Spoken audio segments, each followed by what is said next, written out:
All right, hey everybody, welcome back to my channel. This is Rob here, and we are back with more of the Wheel of Time. We are on the penultimate episode of Season 1, Episode 7. It is called The Dark Along the Ways. So if you're liking what we're doing here on the channel, make sure you're hitting that like button, subscribe, help my motivation out, hit the bell for all notifications, share the video with like-minded people, blah, blah, blah, blah, blah. All right, so I also want to again thank everybody that's been checking out these videos, checking out my channel through this. I'm glad you're liking it. I'm glad you're finding new things. I'm glad that we're finding, I think we finally hit that nice bit of this show. I think we're, if you're into it, you're into it. If you're not, you're not. And that doesn't mean that you can't still have valid opinions and valid criticisms about this show. There are some to be had in this episode. I really liked this episode, but there's a few things, mostly personal choice kind of things that I didn't like about it. But otherwise, I liked this, and I still like where it's headed. If they can just slow down just a little bit. Just slow down a little bit. So let's just get into it. All right. So it's been a really long day. All right. So first off, this opening. This is a really impressive opening. This background into showing how land came into this world, showing how he ended up where he ended up in the two rivers. This was really, really cool. This bit of the episode was just really cool. It looked good. It looked so good. Like, you forget that, you're clearly not looking at real stuff in some of these shots, but it was so great. It was so well choreographed. The fight was extremely awesome. I was getting Assassin's Creed combat vibes from that fight. It was great, and she does it all pregnant, and not just pregnant, but in the middle of giving labor. And even though it turns out for her the way it turns out, it was a really, really excellent looking beginning. That actress did a really good job. Again, the fighting, like all of it. But this showing how Rand was born on top of a mountain. Like, talk about your high fantasy, like, concepts. Like, the one that's, the dragon reborn, born at the top of a mountain by a knight and a warrior woman. It's just seems like very standard, but somehow it works here. I love this background story of him and how he came to be. And how we get the call back to it later, where we see him actually being born and her dying, the Heron Sword seeing his father and knowing that this is where he comes from, and knowing he's the Dragon Reborn. Now, if they're going to try and pull like a last second change on that, like, oh, nope, he's not really the Dragon Reborn like he appears to be in the book where I left off in book 1.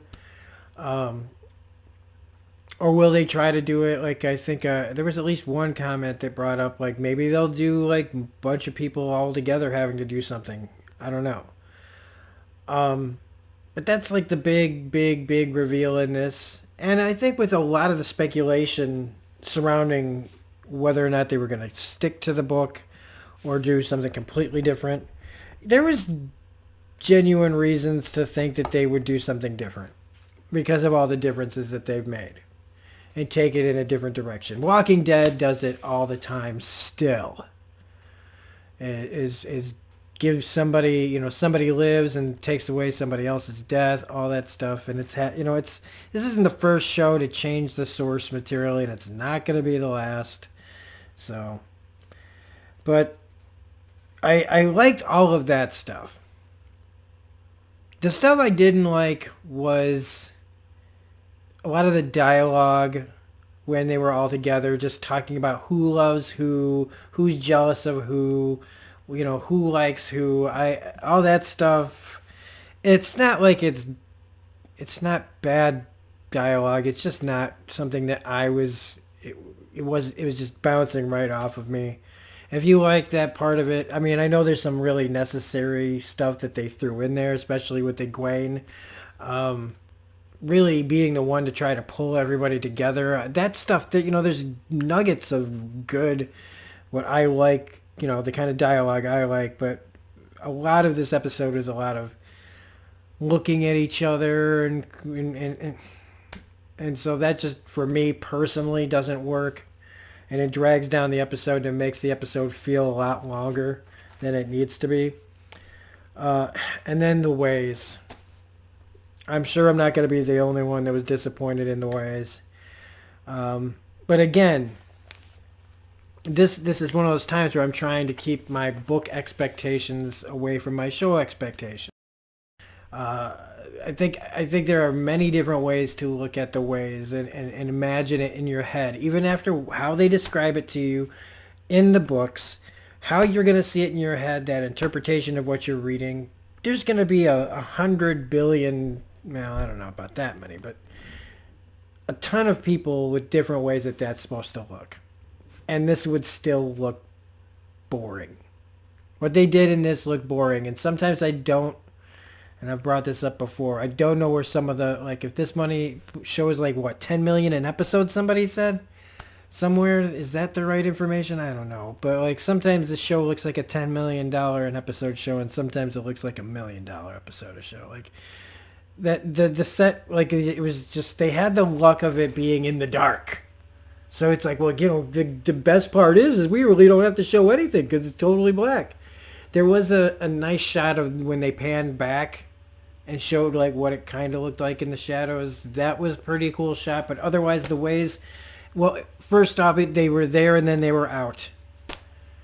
And while the Trollocs just show up, like, it's just everything happened within a space of like 2 minutes. It feels like it might be. That they get there, they're walking, they talk, the Trollocs, they run, they hear the voices, they're out. Just this really big moment is just rushed through, and that's disappointing. Again, personally, if you don't know the books, then this is just another quick trip, like, that if you're watching like a Lord of the Rings movie, and how they get into tons of little misadventures throughout the movie, and this would just be one of those little scenes where you could get over with. But in an episode of TV where you're taking an hour to tell an episode, they could have taken their time here, and they didn't. They chose not to, and that disappoints me. Like, I'm not mad about it. It's disappointing. It's another missed opportunity. And again, with all the books to reach from, and I haven't read any of them past book 1, I don't know what really cool stuff is coming, but hopefully they'll learn to enjoy, letting people enjoy these big moments in from the books instead of speeding past them. That would be something that I think that they can improve on for, advancing seasons of this show. The Nynaeve thing, though, in Moiraine, in the cave, when they're trying to get out, that was pretty badass. There were a couple of really cool moments in this. I really liked them having that extreme change in location with Faldera. Falderan? Yeah. I liked going from all of a sudden from the high, hills, and we in the beginning we had the mountains in the winter and the snow, and now we're in the desert. I really liked that we had like 3 big locations in this episode, and this place is really interesting. I like the dynamic. I like this section of the world a lot. I think there's a lot of fun to be had here. The thing about, I want to talk just quickly about the voices that were in the cave, in the ways. Would that, like, I realized that this would work, in a high fantasy situation, like where this is really, something that never happens. But if this happened today, right? Do you think the, like, voices that are just saying basic things that you're afraid of, or maybe the things that you're hiding from everyone else or something, do you think we'd be as phased as much? the majority of people? Do you think we'd just be like, yeah, no shit. Like, I know I got some bad guilt floating around my head. Yeah, no, I'm not perfect. I made some mistakes. What do you want from me? I think we've been conditioned enough to, I don't know. Ignore that. If I edited my videos differently, I would definitely be cutting that out. Also, another interesting thing is moiraine sending the Red Asha after Matt. I thought moiraine was a ooh boy. She had some like really great moment. I mean, like when she's leveraging the bartender for information about the kids. Basically saying like, hey, I know who you are, and if anybody else found out, you know, you'd be hounded, or like to get what she wants. She's just so she's doing some things, and so she sees like the different visions for the kids. She gets told the Amerlin seat will be her downfall, and then she does what she hasn't done the whole time. She finally tells them the truth, you know, or as much of it as she can tell them is, you know, yeah, I'm looking for information for which one of you is the Dragon Reborn so we can get this done. Because if we get it wrong, if whoever goes there that's not, if we send somebody and they're not the Dragon Reborn, they're going to die. You know, and so she really want to have those conversations because, I mean, look what happens when they have some information. They sit around for 20 minutes talking like a CW version of the Breakfast Club. So that's why she didn't tell you guys. The Perrin, Rand, Egwene love triangle. Why do we need this? Lan appearing right behind Nynaeve, who was spying. That was dope. Lan has not gotten to do a lot of cool things. Let's be honest. The guy playing Lan is doing a good job playing Lan. That's on the page of the scripts. He is not the Lan from the books, and the way that he's written in the books is much more, I don't know, he's much more exciting to watch than this version. And again, that is not a diss on the actor. That is the choices that the writers and the people who make the show. So there. Lan's lineage, finding out he's basically Aragorn, you know, a king without a kingdom. And right at the end, moiraine and Rand, who's going to be at whose door? And it turns out Rand goes to see moiraine, and Lan is the one who goes to see everybody else. Because Rand has told moiraine, I'm the Dragon Reborn. Let's bolt, which they do.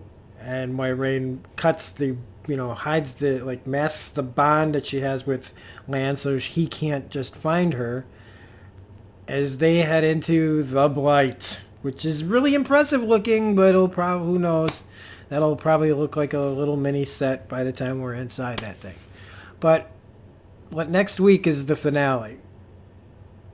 What are we going to say about this? So we're going to be talking about the, not just in the next week's finale, we're going to be talking about the whole season as a whole, and what I really think after watching the last episode next week.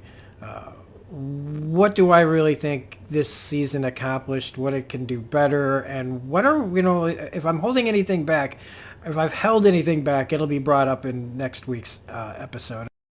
What I really think of this show so far. So anyway, thank you guys so much for watching this review for The Wheel of Time. Next week, around the same time, finale. Tune in. So like, subscribe, hit the bell for all notifications. Thanks so much for watching, and we'll see you next week. Have a great night. Bye.